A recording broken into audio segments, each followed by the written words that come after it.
那我们致力于让 Cypherpunks 就是用 freedom 和 privacy make 就是更棒这样子。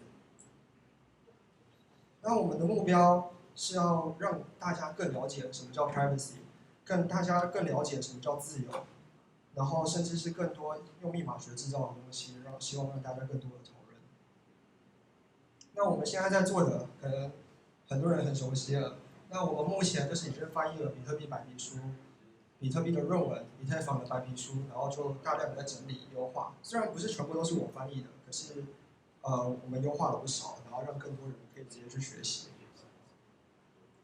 那再来就是我们每个月都会举办一个线下聚会。那这个线下聚会我们第一次已经在2月举行，然后我们主要在讲 privacy 跟 freedom， 还有洋葱网络，然后跟 Cypherpunks 是怎么样的概念这样子。那在第2场的时候，我们邀请到了台大的学生，然后去讲比特币的手续费的运作，然后里面一开始是经由区块链的去推算，再由 memory pool 去推算，后来用 AI 的方式去推算，其实还有很多的研究经验，也可以找他。那后来我们又去找了别人搞 AI Blockstream 的，我们也请他讲一下搞 AI Blockstream 的经验。那 Mimbo， 那上一次做 Mimbo 的人也有来这样子。那再来就是零知识证明的，我们也非常的向往。对，那这一次我们会邀请到 Blockstream 来讲。那我们来看一个小小的短片。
那这个是我们6个月以来然后办过的所有的活动的剪辑这样子。那我们持续在关注闪电网络或是卫星计划这样子。那我们其实也花了很多的时间，然后去研究卫星该怎么样收到讯号。那我们是不是一定要依赖着网络才能用比特币？那其实现在已经有人，然后在全世界的70几颗卫星里面，大概已经租了4颗，然后不断的在广播卫星的讯号到地球上。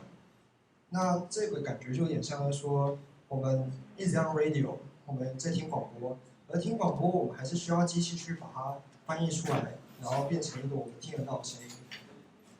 所以说我们现在一直不断的被比特币打到，然后只是我们不知道自己被打到这样子，所以我们需要一个讯号解析器去解析它。那现在全世界的一个覆盖的范围，那包括亚洲，然后非洲，然后还有美洲都有覆盖到。那目前他们看起来就是4颗，可是我后来仔细看了一下，它其实只做了3颗。那因为这2颗其实同一颗 ，Europe 跟 Africa 是同一颗。那这个东西其实有在1万多个频率，那就高频率。那因为高频率，所以说在美国的人他不需要用这么大的飞碟子，他们叫碟子，就是小耳朵去接收讯号。可是，在亚洲的话，到4000，这只有它的频率只有4000多。所以说，我们需要拿非常大的小耳朵去接收。那这个小耳朵到底有多大呢？差不多就快要跟人一样高了这样子。那我们后来就是我后来就剪了一个小影片这样子。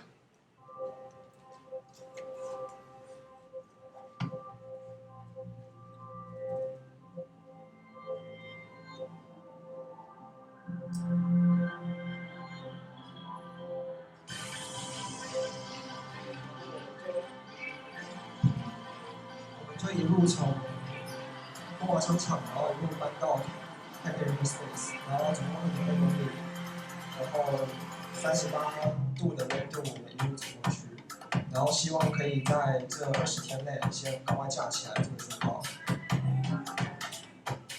那这个讯号其实不只是比特币讯号，其实还有人在用Satoshi 的 Treasure， 然后发送了很多 private key 的切片下来，然后我们需要用这个小耳朵去接收所有的讯号。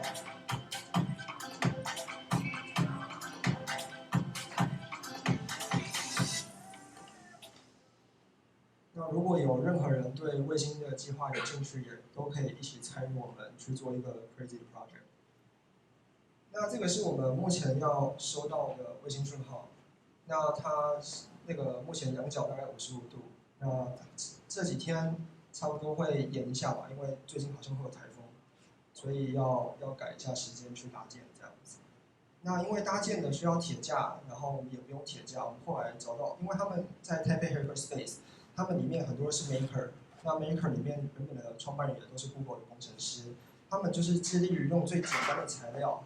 我说我们不用铁架，我们用沙包，然后直接把它堆起来就对了，而且更扎实、更便宜，所以可以跟他们一起玩在一起了。那我今天就先讲到这里好了，那剩下的就交给那个另外一个人来讲一下闪电网络的运作这样子。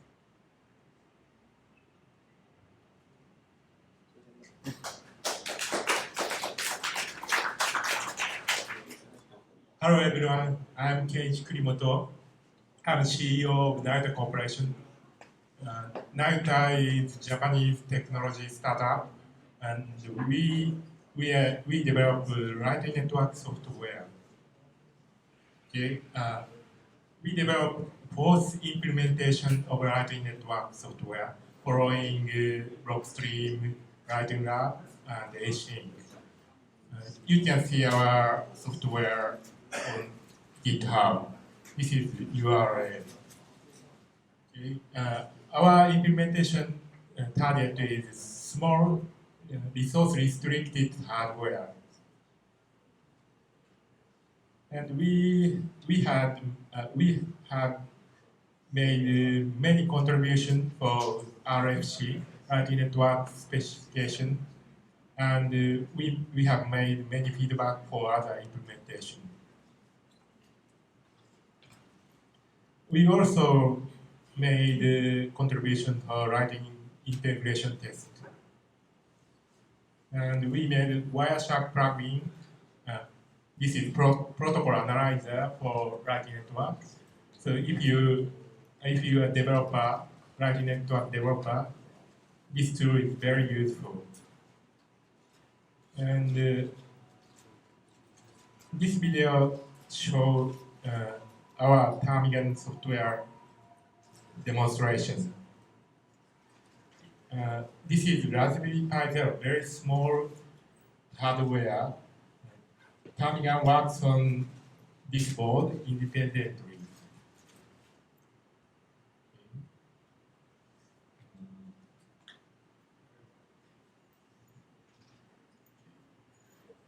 You can, and everything is open source. You can test easily by download this site from this site. We also develop Hi everyone, I'm Tommy Unayuta. Today's video is going to be a demonstration with Lightning Network Shield for Arduino. This is Lightning Network Shield. We made this board. This board connected Raspberry Pi Zero and Arduino. Do you know Arduino board? So using this board, you can easily make electrical engineering things with Lightning Network future.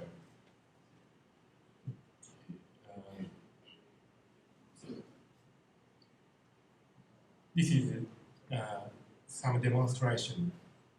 Push the button, makes the invoice.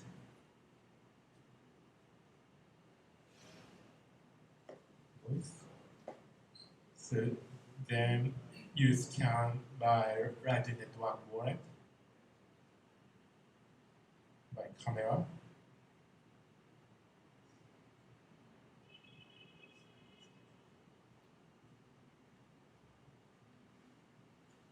Then make payment.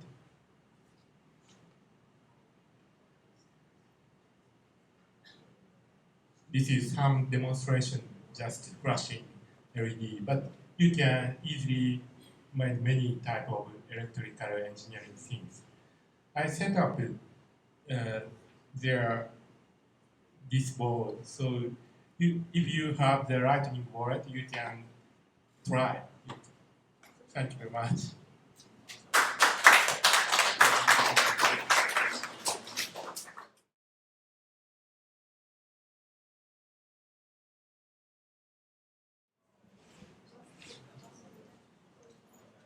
Okay, hello everyone. It's great to be at the Cypherpunks meetup.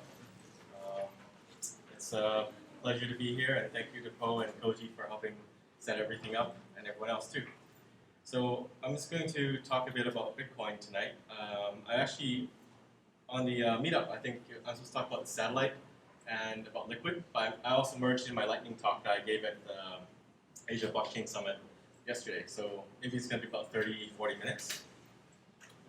So my name is Samson Mow. I'm the Chief Strategy Officer at Blockstream, and previously I was the CEO at BTCC, also known as BTC China, BTC Zhongguo.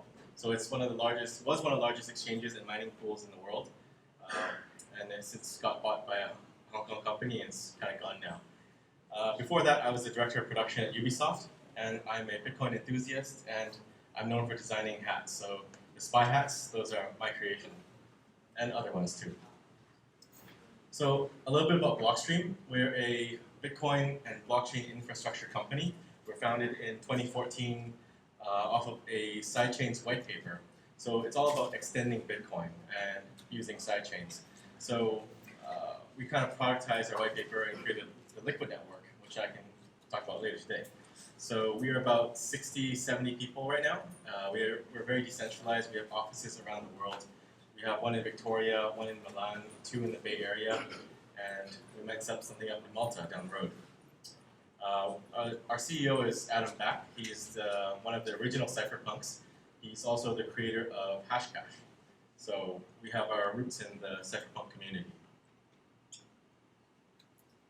So these are some of our main products and projects. So we have Liquid, which is one of the parts of the talk tonight. We have Blockstream Green, which is a non-custodial Bitcoin wallet. It's a multi-sig wallet that allows you to control spending velocity, and it has hardware wallet integration as well. So it's really great for bringing your Bitcoin on the go and using them securely.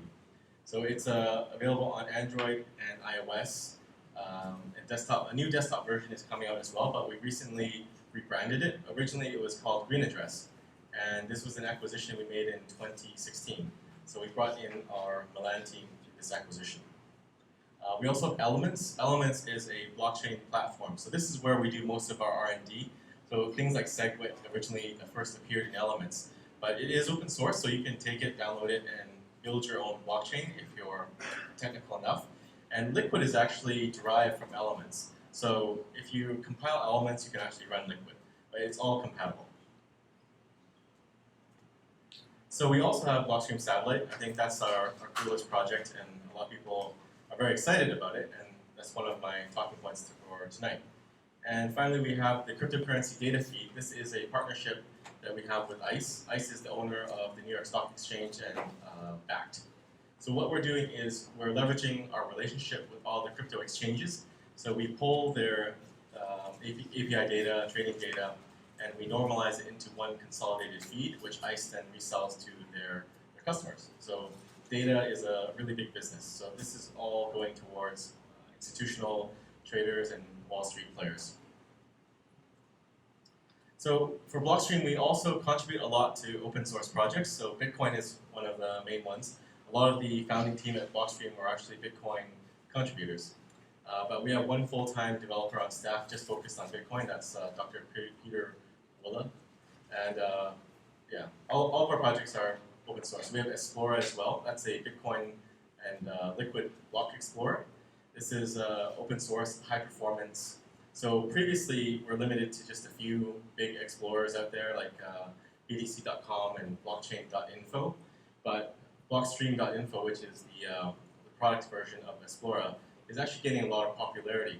We saw a lot of wallets and exchange platforms all integrating or switching out to use Blockstream.info because we're very focused on privacy. We also have Node.js as part of that, so when you visit Blockstream.info, nothing is tracked or stored. And the good thing about Explorer is it's maintained and open source, so you can actually take it, copy it, and launch your own Explorer. So there's a few out there that did that, a few companies out there that did that. One of them is Bull Bitcoin and Bitcoin Magazine, so they launched their own block explorers. But in this way, you can kind of decentralize the block explorer ecosystem so that it's one less attack vector on Bitcoin. We also contribute to Lightning. We were one of the first to work on Lightning. We started investing in Lightning R&D in 2015 when we brought on Rusty Russell. So he leads the team, which is composed of him, Christian Decker, and Lisa Neiget. So we work on C Lightning, which is one of the 3 main implementations of Lightning. And we also released Lightning Charge, which is a micro payment processing system written in Node.js. So this lets you hook C Lightning into things like WordPress to do cool stuff like e-commerce. So our own Lightning store, our Blockstream store, is run by Lightning Charge in WooCommerce. We also have Simplicity, which is a smart contracting language, and it allows for things like static analysis. So you can find out, one, how much a smart contract will cost to execute, and you can do analysis to make sure the smart contract does what it says it will do, unlike things like Ethereum. So this will probably make its way first into Elements, and then possibly down the road into Liquid, and maybe someday into Bitcoin. So what is Bitcoin? Does everyone here know what Bitcoin is? Yeah, probably. So I like to say Bitcoin is digital gold. It's uncensorable, unconfiscatable, decentralized, peer-to-peer. It's a transaction ledger that's divided into blocks, and each block contains transaction information.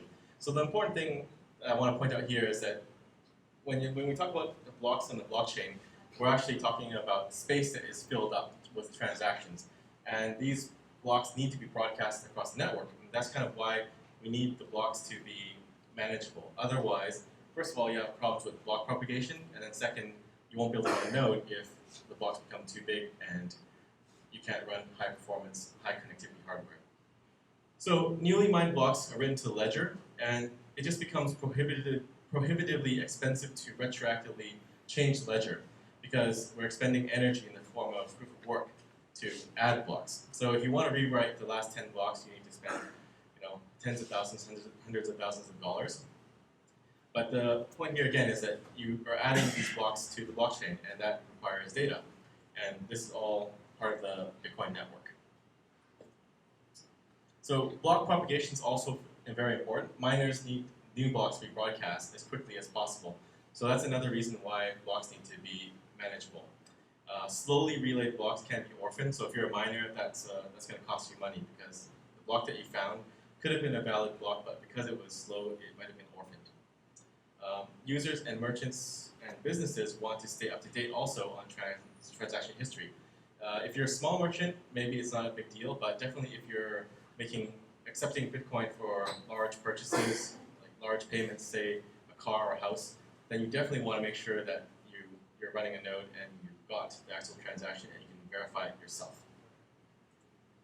So what makes Bitcoin decentralized? There's a few key aspects. One is it's geographically distributed. So we're resistant to natural disasters because we have nodes all over the world and everything is distributed in a way that's not under any single government. It's all everywhere. We have lightweight nodes. We've managed to upgrade the software and scale the software so that it can still be run on very cheap hardware. So Raspberry Pi or anything like that, or even a very old laptop. It's very easy to run and very low maintenance. We also have ISP diversity, so no single provider controls the Bitcoin network infrastructure. And Blockstream Satellite also helps with that some more. So why do we need to decentralize? Well, network infrastructure, it can fail or it can be ordered to shut down. So in some countries, like during the Arab Spring, they might have shut down the internet, and that would cause some problems for anyone trying to run Bitcoin in that country. Or even man-made disasters, an undersea cable could be cut by a boat, just moving through a harbor, or an earthquake or something like that. If there is a large concentration of Bitcoin users in that country whose internet has been cut off, or say there's a lot of mining hash rate there, then they can potentially go off on their own chain and they could accept payments as valid that are not actually valid. So without connectivity, the nodes can't stay connected with the rest of the network. And if not synced, a user cannot verify their transactions. Also, miners can't broadcast new blocks. So decentralization is really a means to an end. When a lot of projects talk about decentralizing something, they might say we're making a decentralized chat app. But that has to be for some purpose, which probably should be for censorship resistance. So things like Gab, it's a social media site, they want to be censorship resistant. So that could be, they should want to decentralize. But if you're just making an app to share pictures of cats, you probably don't need to decentralize it, because no one's going to come after you, except for Charlie. He doesn't like cats. So now I'm going to talk a bit about Blockstream Satellite. So why did we build Blockstream Satellite? Well, the simple answer is that we need it. So everything that we do at Blockstream is kind of built on Bitcoin. We're augmenting and extending Bitcoin. So for Liquid, it's a Bitcoin sidechain. So we want the main chain to be robust. And if there is something like a network split, that could also impact usage and transactions on Liquid. So that's why Blockstream Satellite is important. So back in the early example I gave you, where a country can be cut off from the rest of the internet, as long as one person in that country is running Blockstream Satellite, I think Poe set it up for Taiwan, so Taiwan is good now. That means Taiwan won't be split off even if undersea internet cables are cut. So that satellite node in the country can keep it in sync with the rest of the network. So yeah, that's the reason. We're building the future of finance on Bitcoin, so we need to make Bitcoin robust. Plus, satellite is cool. So yeah, it acts as a redundant failover. Miners can receive new blocks and continue mining. Users and merchants can stay up to date. And you can also broadcast new blocks or transactions over a mesh network, radio, or Iridium satellites. So Iridium satellites are another satellite network that you can buy a little broadcast transponder device for and send transactions out. It's like a little satellite phone. So you get the bulk of your data through the satellite service, but you can broadcast things out as well. The downlink is free to use. So let's say your home internet is expensive, you're capped off at a couple gigabytes. Well, the Bitcoin blockchain, I think, is 5 or 6 gigabytes every month. So if you're running a full node at home, that's a big chunk of your data. Well, let's say you have 10 gigabytes. That's a big chunk of your data. But if you set up a Blockstream Satellite dish, then you get all that data for free, and it doesn't impact your everyday usage. Also, with Blockstream Satellite, it's free. There's no need to sign up or do anything. There's no fees. You just buy a dish, buy the hardware, and set it up, and you're good to go. Receiving data is passive and privacy preserving. So a lot of times people ask us, how many people are using Blockstream Satellite? Well, we don't have any idea because it's just broadcasting the data, and whoever has a dish can get it. And that's how we want to keep it, because we do value privacy and also reducing bandwidth requirements. So the hardware to run Blockstream Satellite is quite cheap. Altogether, it should be about $100 US. So dish, LNB, and other little parts. But the interesting thing is not everyone needs to buy a dish. So if you have a community, you can pool your funds together and just buy one set of hardware, and everyone in a local area can use that hardware altogether. And the requirements to run the software powering the system is very light. You can run it on a single board computer like a Raspberry Pi or a ROC 64. So why else? Data can be rebroadcasted locally. So this is a setup from Brubles. He's our satellite technician at Blockstream. I think he set this up in the trunk of his car. It was like, but you can buy cheap Wi-Fi hardware, and Bitcoin data received over the satellite network can be rebroadcast to a local area. So that's another way that you can share Bitcoin data around. So how does it work? We have multiple ground teleports around the world. We don't disclose the location for security, but these are really big dishes. I think they're about 30 feet wide. So they're bigger than the ones that the end users use to receive. But the reason we have these big dishes is because we're broadcasting to the satellites in orbit.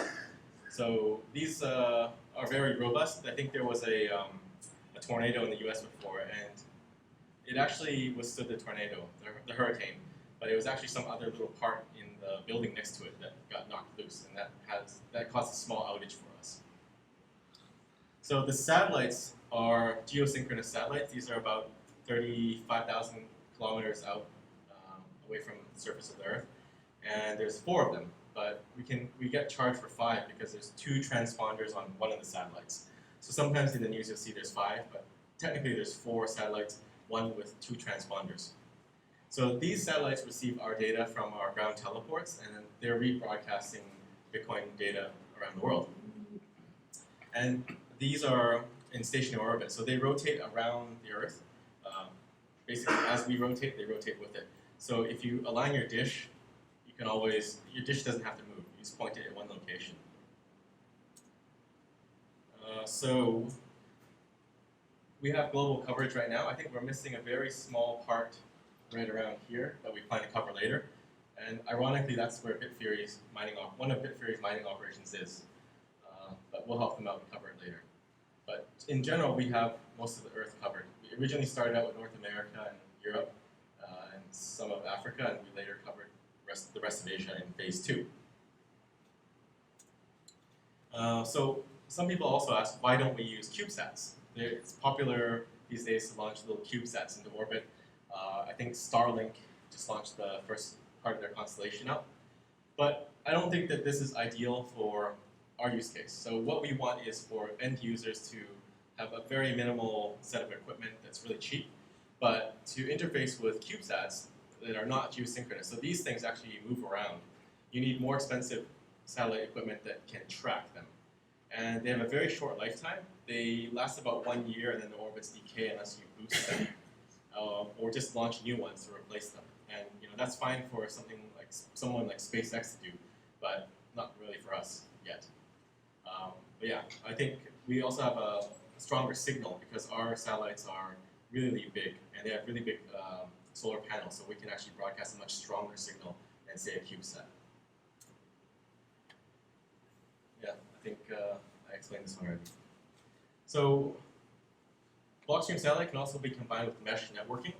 So a mesh network is just a network of nodes that connects directly to each other dynamically, and the nodes relay information to other nodes. And there's no centrally owned or controlled party.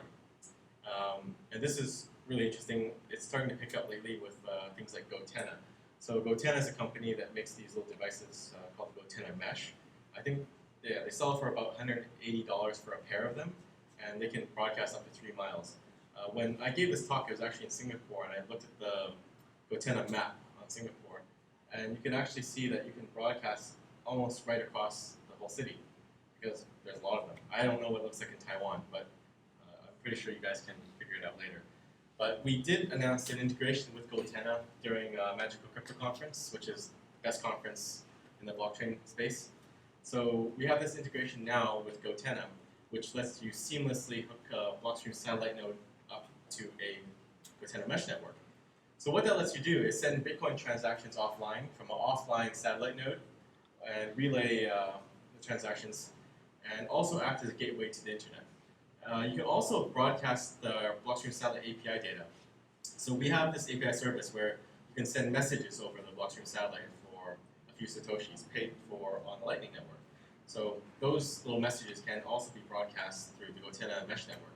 So it's interesting for a lot of reasons. If there's a natural disaster in some country, you can actually use the Blockstream Satellite service to broadcast to a local mesh network.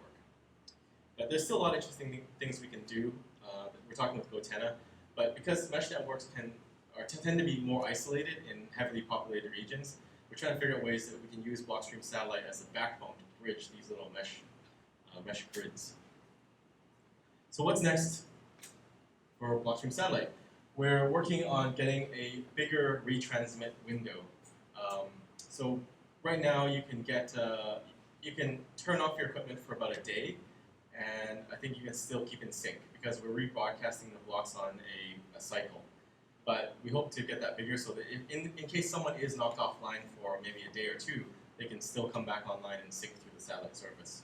But right now, if you're knocked offline for more than a day, you've got to connect to the internet to get you back up. Also, as I mentioned, we still have some small coverage gaps, but we'll fill those over time. We're always working to lower the cost of the equipment for Blockstream Satellite because we want more people to be able to access it.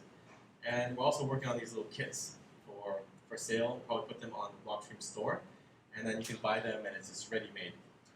But an interesting thing about adoption is the parts that are needed for Blockstream Satellite on Amazon, for Amazon in the US, they've been sold out since we launched the service. So even though we don't know how many people use Blockstream Satellite, we think that people are buying up the parts because they want to set up the satellite dish. So we also have a bunch of apps live integrated with Blockstream Satellite. So there's spacebit.live. It's a website front end that helps you broadcast messages. We have our own satellite queue where you can broadcast a file over Blockstream Satellite. So you can upload a small picture or something like that, or even audio files. And we have @SatNode, which is a Twitter account it's a Twitter bot that rebroadcasts messages broadcast through the satellite API. So you can follow that on Twitter. So overall, I would say Blockstream Satellite is just making Bitcoin more resilient.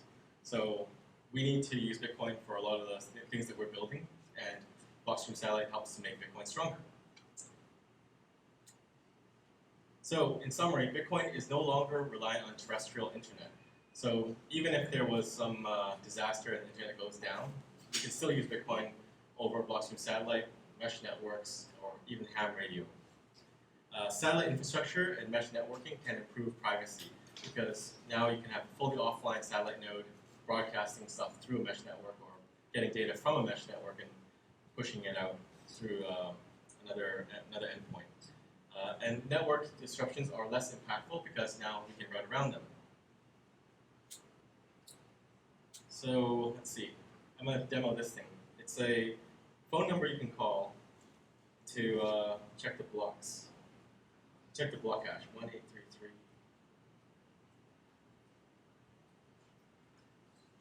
Okay, HASH. I don't know if I can call it from my phone right now, but I'll try.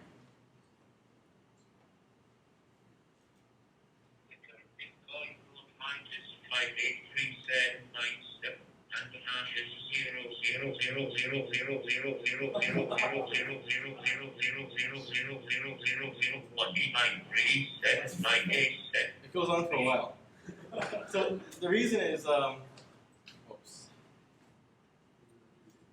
lot of people say like, well, you're running the Blockstream Satellite service. How do we know that you're serving up data that's accurate, or you're not serving up malicious blocks and double spending or something like that? So the thing is, you can actually verify data separately. You can get the bulk of your data through Blockstream Satellite, and then you can call 1833 block hash to check the block height and the latest block hash. So you don't need to trust us. You can verify, or even any other service. You can build your own service. This was actually made by Grubels, our satellite technician. So it's serving up data from his own node. But anybody could make their own service, or you can just go online and check. But you can get the bulk of your data from Blockstream Satellite and just get a little bit of data, say, from these kind of services. I think this also supports SMS messages too. If you text it, it'll text you back a set of commands that you can ask it questions. Okay, so next part of the talk. So Liquid is an inter-exchange settlement network. It's a Bitcoin sidechain. So it's meant to address some of the industry challenges. So it's Bitcoin transactions can be slow and unpredictable. There's a lack of confidentiality because all Bitcoin transactions are public, so it reveals sensitive data. There are a lot of Twitter bots out there that are monitoring exchange deposit addresses. So you can see, what people post, like the bots post messages like a million Bitcoins have been moved, well, not a million, 100,000 coins have been moved to this wallet address. And if you know that's an exchange address, then you know someone's going to go and sell them there probably, and you can go and trade against them. There's not a very reliable tokenization solution on Bitcoin. So there's colored coins, there's other parasitic protocols that live on top of Bitcoin, but none of them are really optimal. And also, integration is a burden. So multiple assets require multiple integration. So if you want to serve a lot of tokens and there's a lot of different chains, then you have to integrate a lot of different daemons in your backend infrastructure if you're an exchange. So we think Liquid addresses a lot of these problems. We have fast final settlements. So Bitcoin moved in Liquid.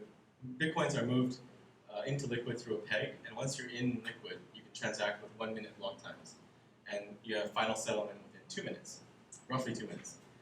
We have confidential transactions in Liquid, so now this hides the type of asset transacted and the amount, so you can't actually see how much is being sent anymore.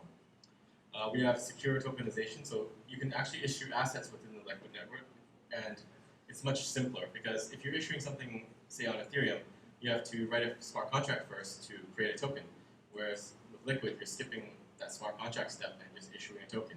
So the tokens for issued assets in Liquid are at the same level as, say, Bitcoin.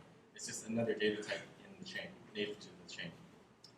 Also, if there's a lot of tokenized assets in Liquid, then it's just one integration that you need to do as an exchange versus integrating hundreds of different coins and ERC20 tokens.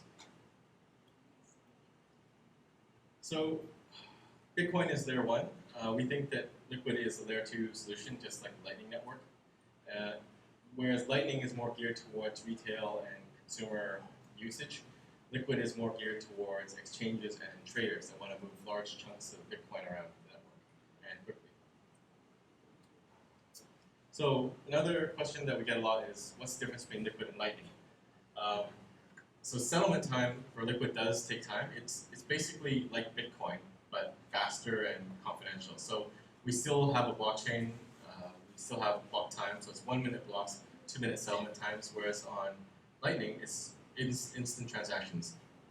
Transaction sizes, they're typically medium to large, so you're going to be wanting to move large amounts of Bitcoin. Whereas for Lightning, it's typically going to be micro payments to small amounts, maybe $100, a couple $100.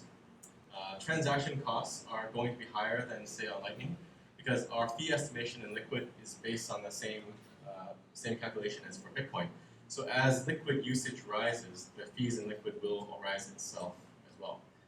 But it should be better than the Bitcoin main chain because Liquid is specialized for trading. So you're not going to have a lot of different use cases. Like a lot of Bitcoin transaction data right now is actually Veriblock data being stuffed in the Bitcoin blockchain. Transaction costs on Lightning are going to be much lower. It's routing based. The on-ramp to get into Liquid is a peg-in transaction from Bitcoin, which requires 102 confirmations. On-ramp in Lightning is just opening a channel, which is one confirmation, essentially. But it still can take time. Off-ramp, to get your Bitcoins out of Liquid, you have to peg out through a Federation member. For Lightning, you have to close your channel. So you still need something to, a miner to close your channel. The trust model for Liquid is different than, say, Bitcoin. So Bitcoin is based on mining, whereas Liquid is based on a federation. So the members of the federation are actually extending the blockchain. They're running hardware that we built, Blockstream. Whereas the trust model for Lightning is your counterparty. You can have token issuance on Liquid. You don't have tokens on Lightning. You can secure your funds in Liquid with multi-sig. So because it's based on Bitcoin, we also have multi-sig in Liquid. So you can create multi-sig transactions, multi-sig wallets to hold coins. We also have smart contracts in Liquid, whereas we don't in Lightning.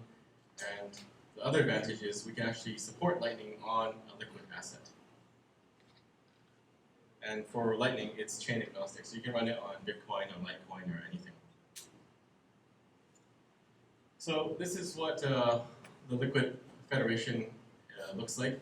So the problems that we solve are reliability and speed of Bitcoin settlements, and custody of crypto asset for trading, as well as scalable issuance of digital assets. So our customers of Blockstream that are Liquid members are cryptocurrency exchanges, OTC desks, prop desks, financial institutions, asset issuers, and retail traders. So you can see that that's kind of what the network would look like. So the users of Liquid are going to be the customers of, say, exchanges or traders. And there's a bunch of products that we're starting to build out on top of the Liquid network.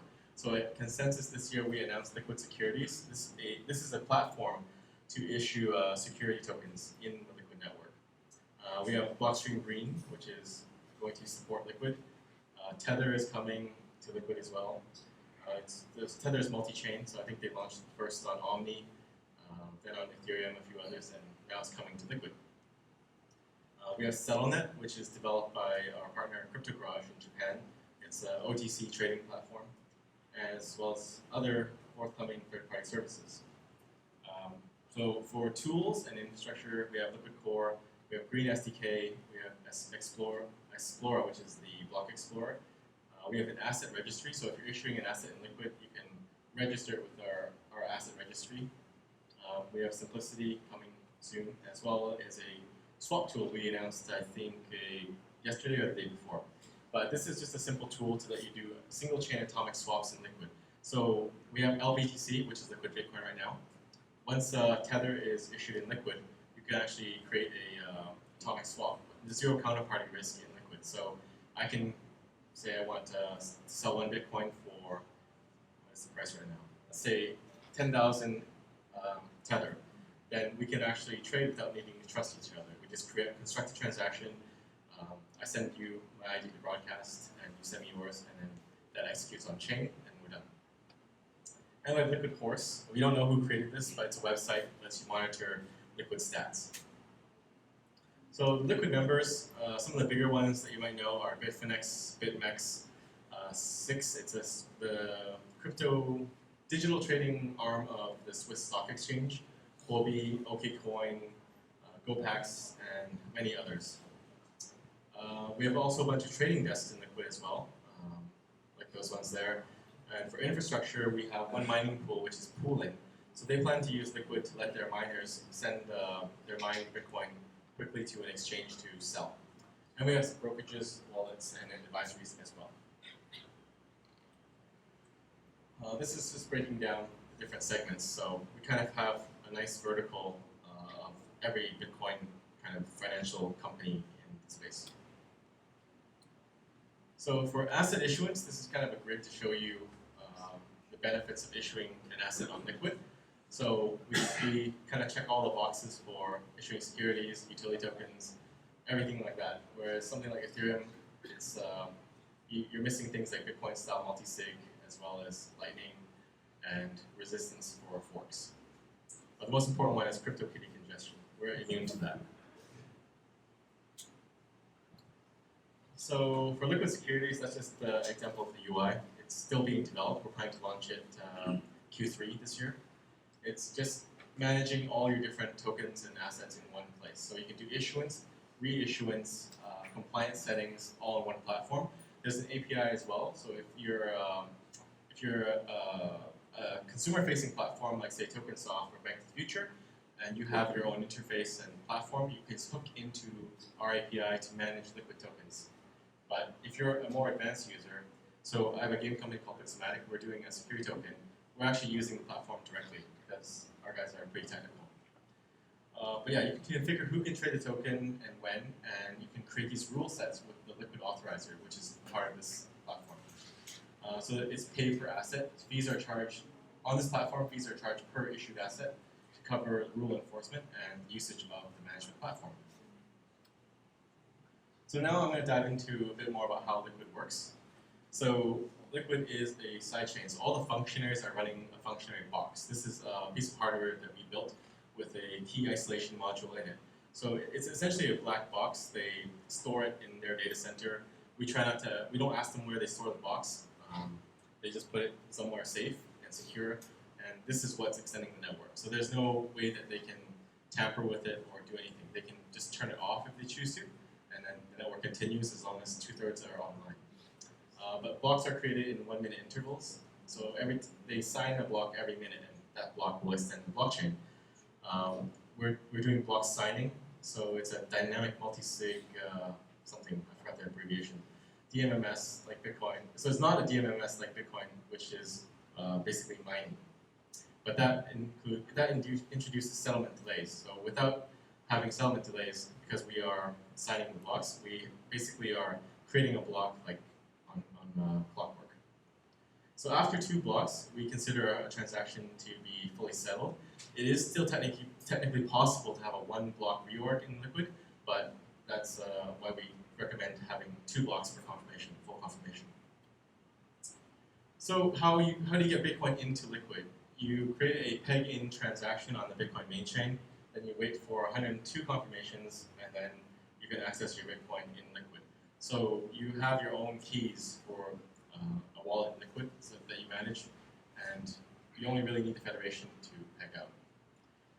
But for security reasons, we require 102 confirmations, because I think you could also peg in a Coinbase transaction, and those require 100 confirmations to reach maturity. So the advantage is, after unlocking LBTC, then you have free use of Bitcoin in the Liquid network. You can send it from exchange to exchange. You can take it off exchange into another mobile wallet. I think we're supported now by Renminbi. It's one of the wallets that's popular in China. And you also have confidential transactions. So basically, a Bitcoin can only either exist in one place at one time. It's either existing on BTC's chain or on the Liquid chain. So you can't really you can't have more Bitcoin between the 2 networks than at any given time. So asset issuance is very popular as well. So as I mentioned, we have Tether coming. I think Leo is coming as well, and we're in talks with a few other projects that also want to issue their token on Liquid. And here's a little bit of news.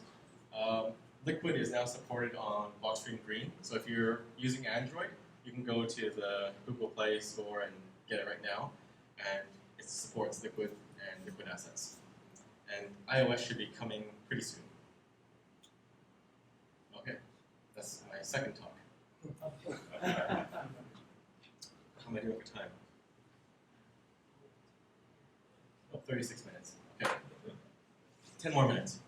So what is the Lightning Network? It's a protocol. Bitcoin is a protocol too.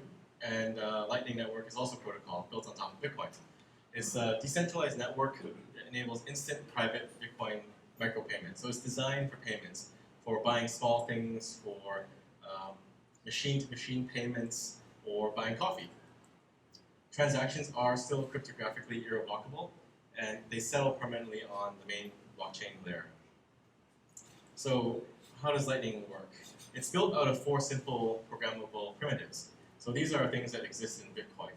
Multi-signature transactions, time locks, hash locks, and hash time lock contracts. So by combining these things, we can create this new network on top of Bitcoin. And I think it was first proposed by Satoshi himself in email. So it's a network of payment channels between individual Lightning nodes, and I like to compare it to a bar tab. So say you're going to a bar for drinks. You don't typically pay for each drink as they bring it to you. You give them your credit card, or you open a tab somehow and you pay at the end of the night. So it's the same thing. You open a channel on Lightning, and then you can make many transactions, but it's only when you want to settle that you settle and close out on the main chain. So how does Lightning work? We open a payment channel. So this is a simple example between two parties, Bob and Carol. So they want to open a channel, then they agree to lock up some Bitcoin in this channel. I don't know why it's 10 Bitcoins, it's pretty big. So once they've opened the channel, the transactions occur between themselves completely off-chain. So for Bitcoin itself, it's a flood network. Every transaction that you're broadcasting to the network goes out to every single node. Whereas for Lightning, it just goes to where it needs to go. It routes through the network. And then when you're done transacting, you kind of settle the tab and you mine the transaction on the main chain and you get your Bitcoin in the main chain. So Lightning improves privacy a lot. Payments are encrypted and then routed to multiple nodes. I think Tor is also a default in the Lightning network, so it's very privacy preserving. It's one of the, it's a direction that we seem to be heading in now with things like wallets that mix with confidential transactions in Liquid and Lightning. So the nodes actually don't know where payments originated or their destination.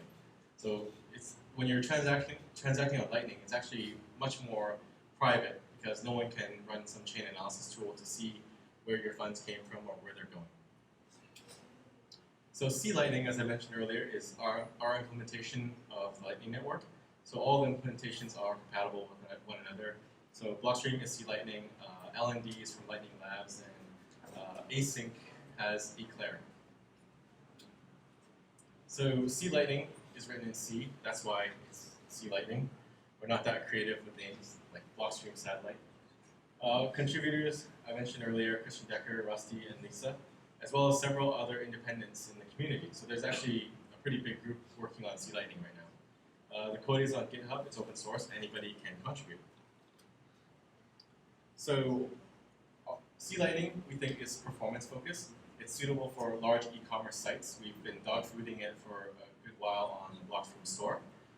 And Blockstream store is actually the first major store out there that started taking Lightning payments. And we were called reckless because we launched before people thought Lightning was ready for mainstream usage.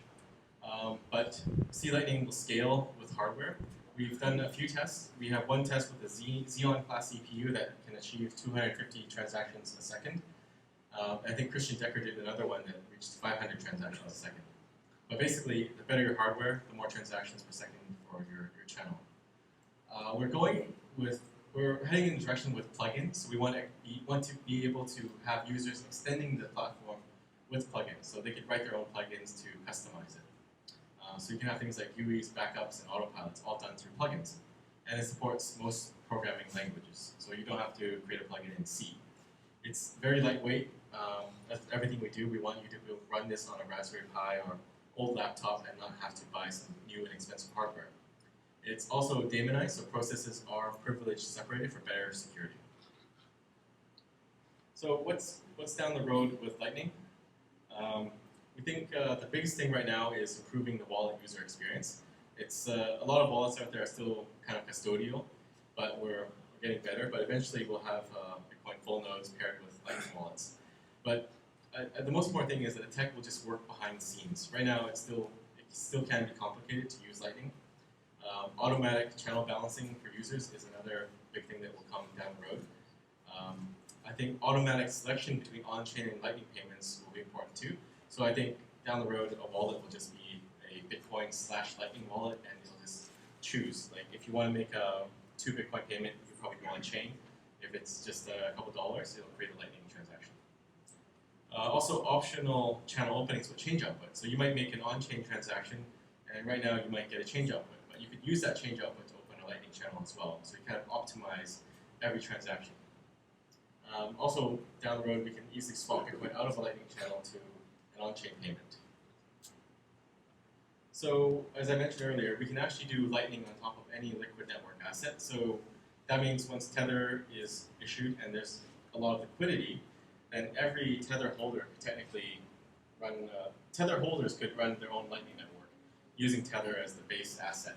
And then you can use Tether to do micro nano payments, like 1 cent, sub-cent payments, or just use it as a retail payment mechanism.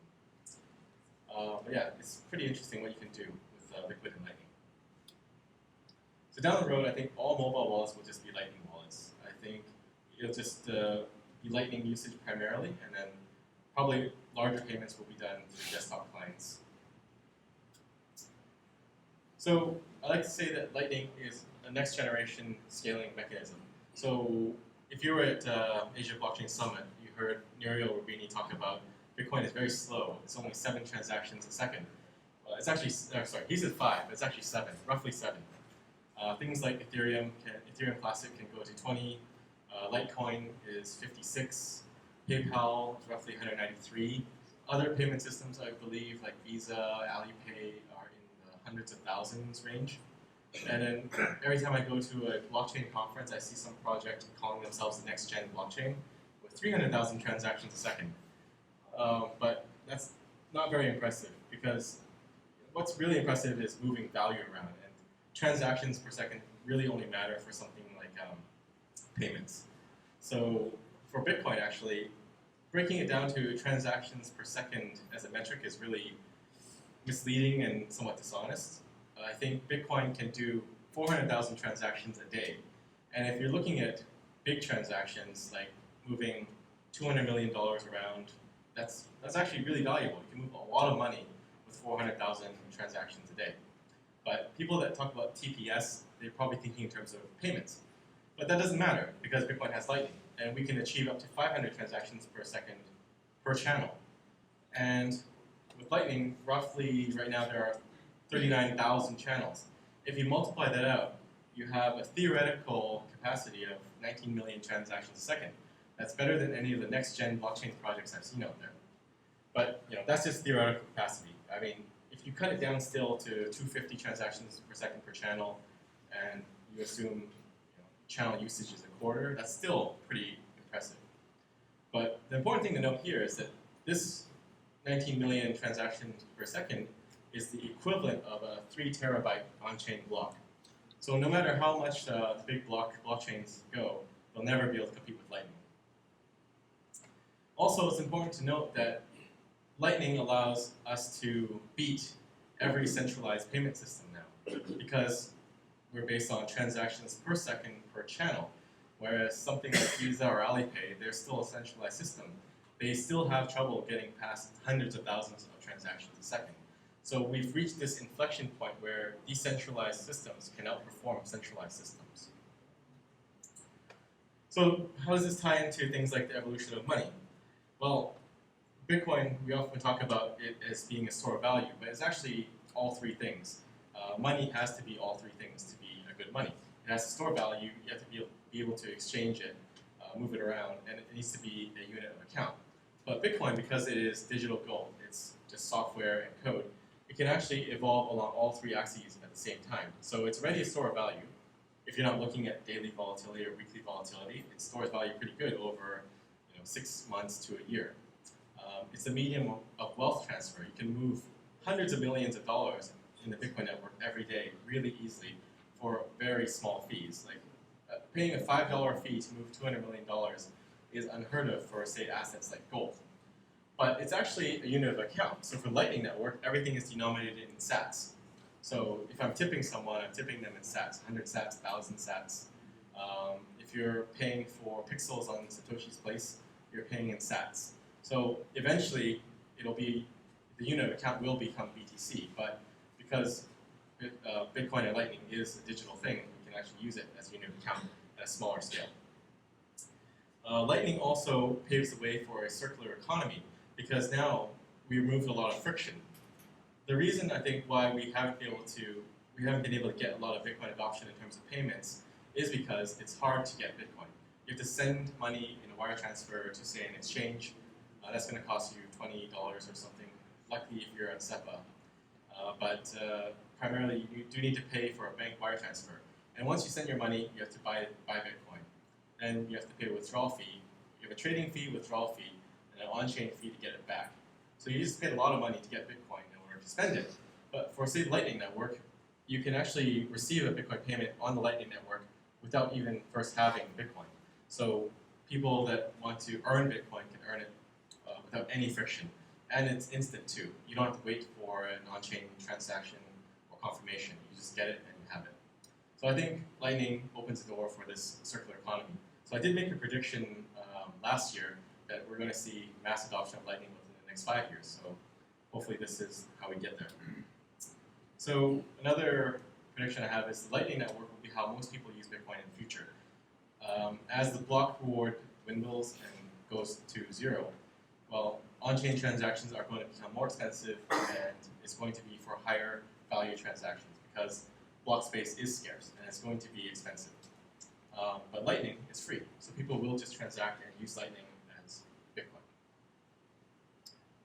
All right, that's my talk. Thank you very much. Okay, who's up next?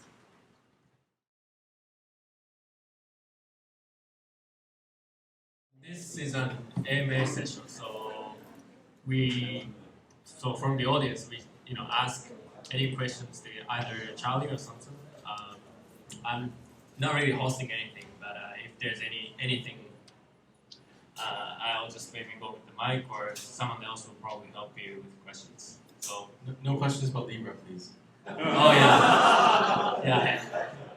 Too many, right? Yeah. Who wants to go first? Any questions? Oh. So why, when the satellite service launched in Asia, why was C-band selected and not KU-band? Good question. I think it's to do with the satellite that we're using. Yeah. It's like much bigger dish requirement, right? And yeah, I know. It's so nice to have a nice little flat panel or a... Maybe it's coming. Maybe it's coming. That's a good answer. Yeah. Anything else? It's good? Okay, so anyone else? So I believe half of us is coming from Taipei Ethereum meetup. So yesterday, when you're talking about the Ethereum, both of you guys did that. So I do want to know, why do you think Ethereum is bad? Well, after the DAO hard fork, right, it just shows how centralized it is, right? And it's not, it's touted as unstoppable code, but it's obviously proven that the Ethereum Foundation can stop it. So that's one thing that's bad about it. Another thing is I'm not convinced that we need a decentralized smart contract platform, because the reason for decentralization, like Samson said, is a means to an end, which is censorship resistant. So most apps won't need the censorship resistance and the inefficiency that comes with it. Actually, they don't want it. So a lot of the smart contracts build in backdoors because they know they need to change something later. Yeah. So that's why you see apps like the only apps that are thriving are like the gambling apps, because those need the censorship resistance. All the other apps aren't really doing well at all. I mean, ultimately, a smart contract needs some outside input. So what they do is they call it an oracle. But if you have an outside input, then it's not really a fully unstoppable, uncensorable thing, because there's an outside input. And if that's the case, then why not just have a Bitcoin transaction to pay out the results, a multi-sig transaction, and do all the smart contracting off-chain? Because then you can also change it when you need to change it, which is what most of the companies are doing anyways. And like Libra is kind of an answer to that, right? They have a centralized smart contract platform. It's going to be a lot more efficient than Ethereum or all these other decentralized ones. I think we'll see a lot of people will prefer that because it's cheaper and more efficient. The other reason is because their main selling point is like dApps, but you can see there's not much real use case for any dApps. There's barely any users, maybe less than 1,000 DAU per all the top dApps, and it just goes to show that it's really not necessary. Like a lot of these things aren't needed because you don't need a decentralized cat trading game. What else? There's also a massive attack surface. Ethereum infrastructure and hardware is always being breached or hacked. Like the Parity wallet was bricked by someone running a command, right? DevOps 99, that guy. So there's still Ethereum locked up in the network that they can't recover. What else? There's so many reasons. It's hard to write safe smart contracts, and even the parity developers, right?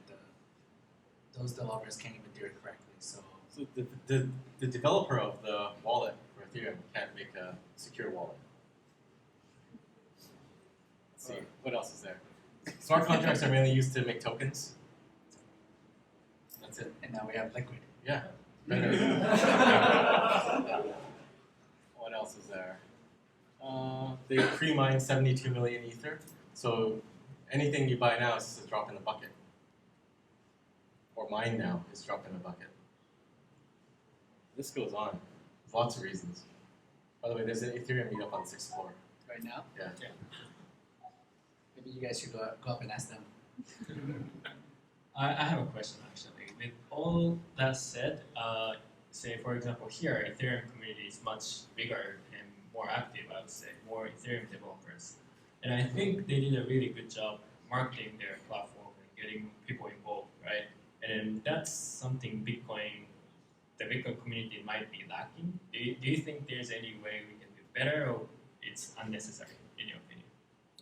I think it's different. So Ethereum is based on Solidity, right? The smart contract is based on Solidity, which is basically JavaScript.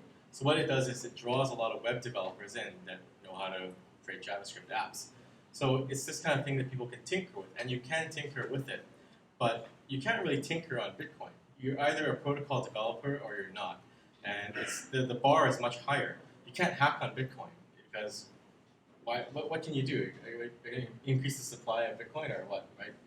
If you want to optimize it, you've got to be very skilled and very talented. So what you can do is actually like build Lightning apps or Laps or anything like that. That's the kind of area that we can build dev communities, hackathons, and all this stuff around. But you can't really involve people in Bitcoin protocol development. It just doesn't work. But it's changing now, I guess, because of Liquid, Lightning Network. That's kind of my hope as well, myself. Well, there's like a lot of Lightning hackathons. There's like that big one in Germany from FOMO, right? And I think Japan will have some too, right? Well, we have one, but yeah, it's relatively very small compared to like Ethereum conferences, right? Yeah. Any opinion on that, Charlie? I mean, I agree. So I think we'll start to see more and more Lightning developers or Lightning application developers. But yeah, so Ethereum, it's easy to play around with, right? But that doesn't mean there's not that many successful apps, right? So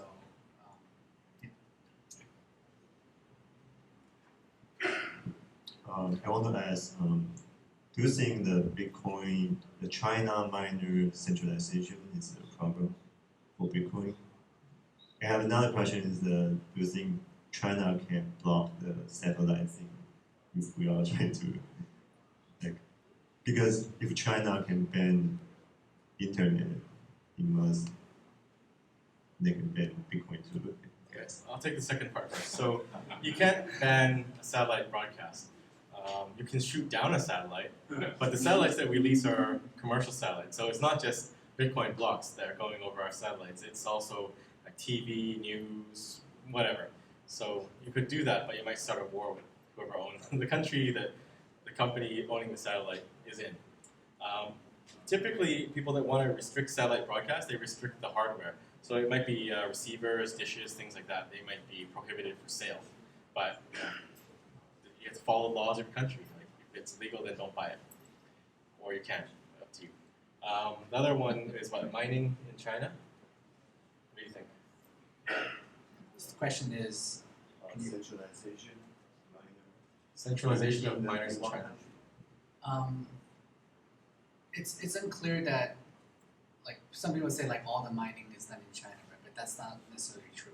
Right? There's a lot of miners in China, a lot of big mining pools in China, but there's also a lot of miners outside of China. So it's basically where access to equipment and access to cheap electricity.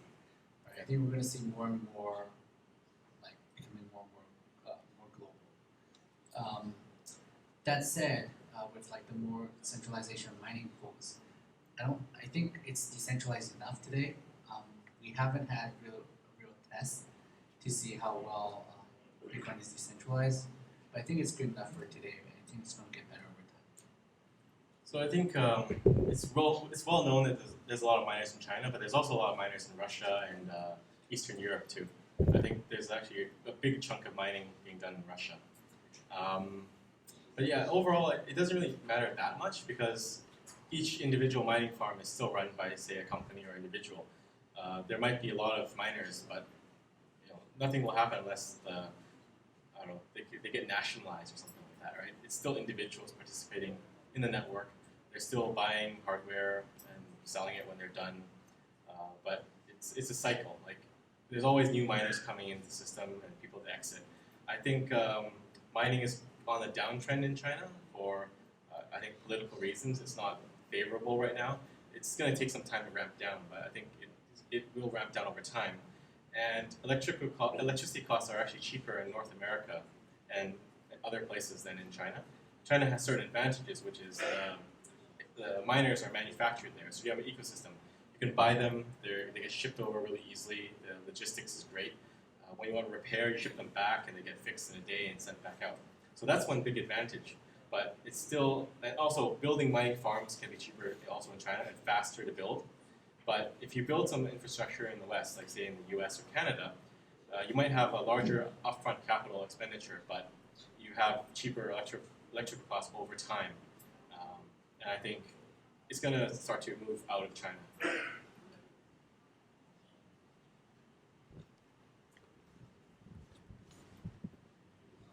So kind of on that note, let's say with the edge case that China does to say, okay, we're going to attack the Bitcoin network, nationalize all mines, and do that. Like, it's a very edge case, but let's just say it happens.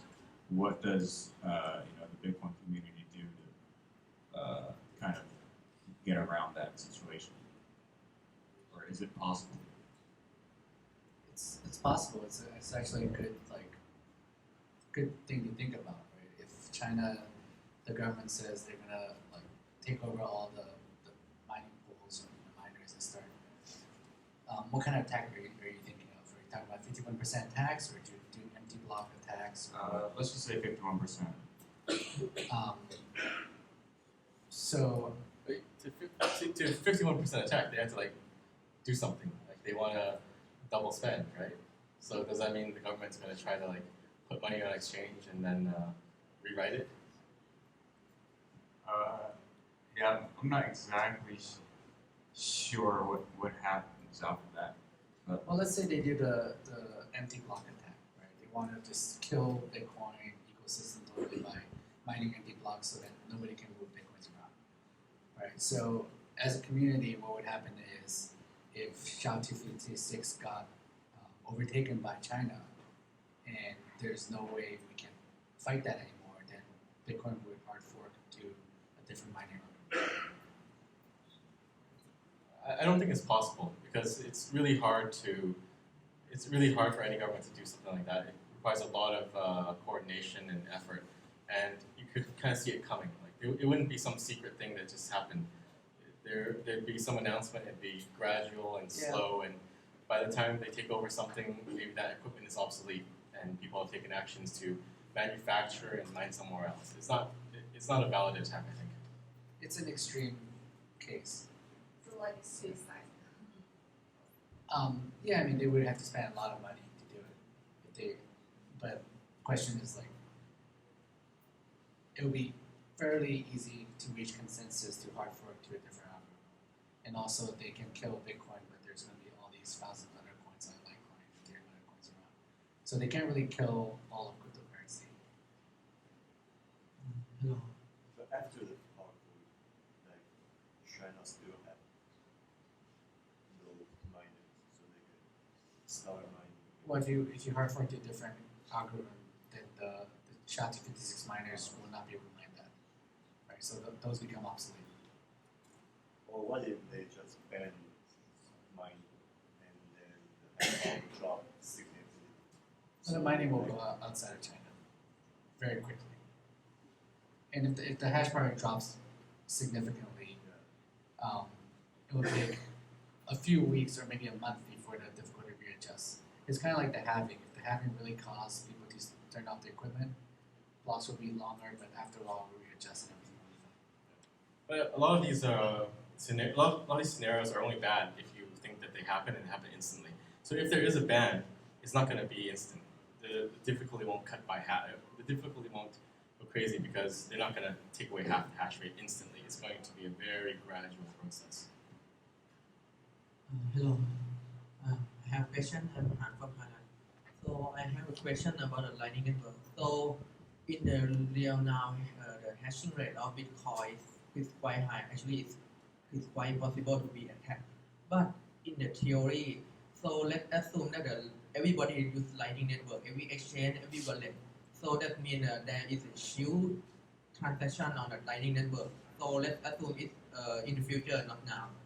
If it's maybe like 80% of all transactions, that means the miner can profit only the 20% of the transaction that create in Bitcoin.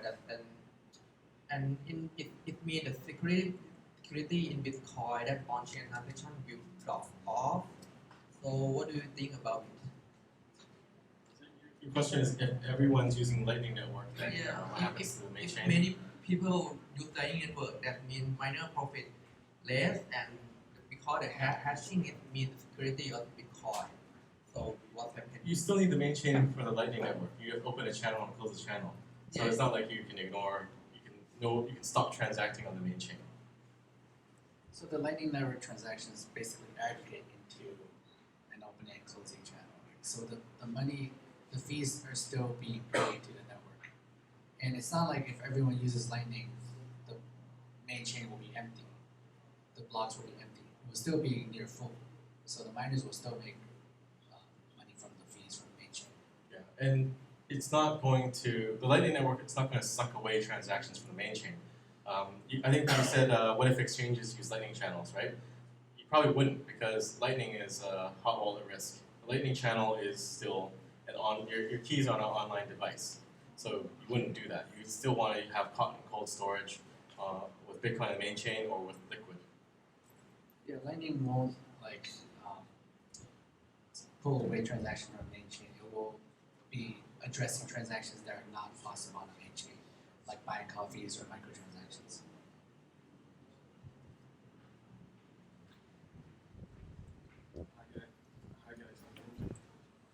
I don't. Okay. First, thanks for coming. It's the second time I see you, Charlie, at the meetup. I think it's really cool that you're actually showing up at those meetups. Nice to meet you, Samson. Thanks for coming. One question I have is, how do you feel about the current compliance push that we're seeing from FATF and other organizations trying to bring that into crypto?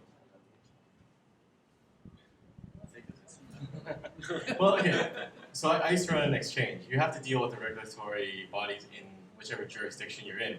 There's just no way around that. And in certain cases, like for China, they closed down all the crypto exchanges. So it might tighten, it might be more difficult, but I don't really see any way around that if you want to be a fiat on-ramp. But I think there's other things you can do. You can mine Bitcoin. That's why I like proof-of-work coins, because if there's no fiat on-ramp, how do you acquire it? Mine it. So that's why I like things like Bitcoin and Litecoin and Monero, that you can expend energy to get it.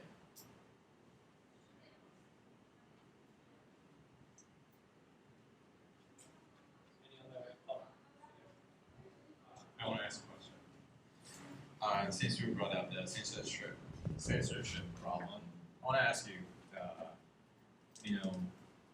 Binance was hacked in last 2 months. So I want to ask, see tweets about that. I want to, trace back, undo the transaction. Is that really possible? And if you pay the mining pool enough money to let them, undo the transactions, is it really possible? And if he really did it, and what kind of affection to the Bitcoin community? It's theoretically possible, right? So miners are mining for profit, right? So if theoretically, if you pay them enough money, then they'll think it might be worth it to mine at the previous block and try to overtake. So they would expend the effort and the electricity costs to undo the blockchain, right? So it's theoretically possible, but a single miner or a pool may not want to take that risk because if they fail, then they lose a lot of money, right? And also, if they succeed, they might hurt the Bitcoin network enough that the Bitcoin price might crash and it'll make their mining equipment worthless. So they may not want to take that risk. And then also the other thing is over time, right? Like if you find out immediately, you can possibly do it, but after an hour, it gets exponentially harder. So it's theoretically possible, but I don't think it will happen. I mean, I think a gut reaction is when you're hacked, let's find a way to undo it. But I mean, that's the point of Bitcoin. You can't undo it. It's not Ethereum. It's not the DAO. I think it's a bad idea to even consider it, but it could put in some pretty perverse incentives into play, because I think there was talk about like giving the stolen coins to the miners to incentivize them to reorg the chain, right? But it would do more harm than good to Bitcoin. I think overall, it would be considered to be an attack. He was really trying to do that. No, I don't think so. I think he was just someone said it, and he said, "Okay, maybe we'll think about it." He was exploring the idea. Yeah. I mean, he's never thought about that before. I mean, Bitcoin runs on like probabilistic finality, right? So you have a transaction with like two confirmation. It's not permanent, right? There's always a possibility of two confirmation, two block reorg, right? If there's 6 confirmation, it's that much more confirmed than 2 confirmation, but it's still probabilistic, right? So the way I think about it, if you're transacting on a Bitcoin network, if you're sending $1 million, in order for you to feel safe that that transaction is confirmed, there should be like $1 million worth of proof of work done on top of it, right? If there is only $1,000 of proof of work done on top of it, then someone may pay $100,000 to double spend your $1 million transaction, right? So that's one way to think of it. So with like Harvard Money, $80 million, I forget what the amount is, that was stolen. When there's that much proof of work done on top of it, then that transaction is pretty much set in stone. But it's also really hard to pull off. You need all the major mining pools, at least probably 3/4 ready to go at a moment's notice, and it's not easy to coordinate that much hash power. Thanks. I have a question about liquid. Could you elaborate more about how to liquid it to going to do the consensus algorithm, like EOS is doing the DPoS, yeah, and I want to know more about the liquid.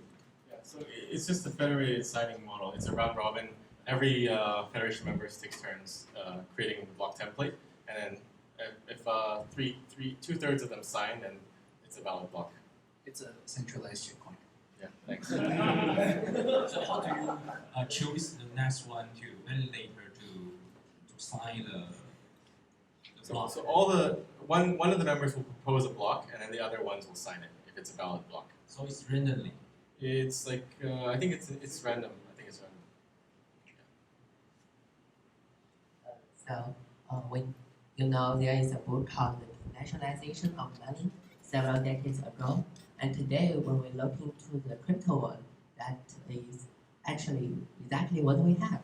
So what's your opinion about this denationalization and our decentralization? Do you think in future we are going to have one single money which is going to dominate this world, or we will have thousands of them competing in the free market? Well, money has a network effect, right? So I don't think there will be like 1,000 different. It's kind of like languages, right? If everyone spoke the same language, then everything would be more efficient. But it's not. But we have like dozens or more than that. But we have a lot of languages, right? So with money, it's kind of similar. If everybody uses the same money, then it'll be more efficient. So there won't be like thousands, but I think there'll be like handfuls. And there's always going to be some fiat currencies, like national currencies. Two questions. First, hi Charlie and Samson. And first question, how do you see the power consuming of POW? I think it deserves it. And two questions. The second question is how do you look POS? Is POS a shit? Well, POS does stand for piece of shit. So for the first one, I think Bitcoin does consume a lot of energy, but it's not for no purpose. It is because it's a decentralized system with no central authority controlling it, and the energy is consumed for a reason. It's so we can have censorship-resistant, permissionless transactions. So it's just a cost of the network. It's just like fiat currencies cost money to print. It might cost a lot of electricity to print and mint coins, melting metal down to make little round pieces of it. But no one talks about that. But there's a purpose behind the expenditure of the energy. But I think the expenditure of energy for Bitcoin is actually much more valuable than, say, making paper. And I mean, the whole fiat currency system probably consumes as much or more than Bitcoin. If you count ATM machines, cars moving cash to stock ATM machines between banks and bank vaults, coins, all this stuff, it's gotta be much more than Bitcoin. I do think that the cost of proof of work is one of the things that actually give Bitcoin and Litecoin value. So I think it's actually important to have the proof of work. So proof of stake. So proof of stake is basically perpetual energy. If you take away the energy in proof of work, then you have proof of stake. There's a lot of attacks that you can execute on a proof of stake coin. There's stake grinding, where you withhold submission of your vote to influence the result so that you can get more. There's the issue of nothing at stake. What else is there? There's also the issue of the snowball effect, where if you have a big stake, you just keep getting more and more coins. If the proof of stake coin is the kind of coin that generates based on how much you hold. So, I mean, if everyone in the room started with an equal share, like Charlie and I have more, then over time we'll just get more and more stake than everyone else. And that doesn't really matter. Then, even though you have a stake in it, it doesn't really matter because we can decide what happens. Thank you. Yeah, proof of stake has been around quite a while. I think proof of work is what's new and innovative, and what Satoshi kind of created and kickstarted this whole industry. So proof of stake is not really that interesting to me.